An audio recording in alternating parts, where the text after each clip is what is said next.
La cinquième chose, très rapidement. La chambre haute est un lieu où on ne s'éloigne pas dans sa destinée. Évangéliste, tu veux accomplir ta destinée.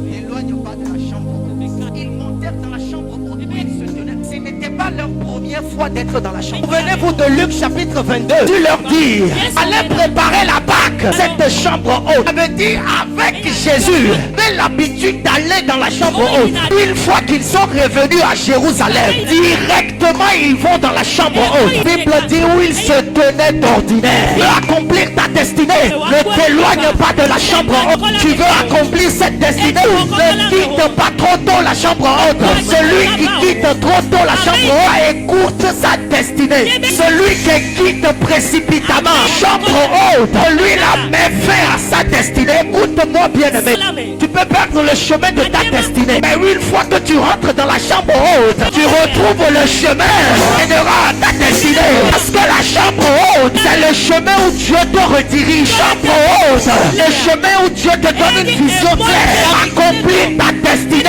Quitte pas la chambre haute. Il y a certaines dimensions de la destinée. Il y a certaines dimensions de la puissance. Ça s'active seulement aux hommes qui savent rester. La destinée là. À certaines dimensions dedans, les dimensions ne seront jamais activées si tu n'attends pas dans la chambre haute.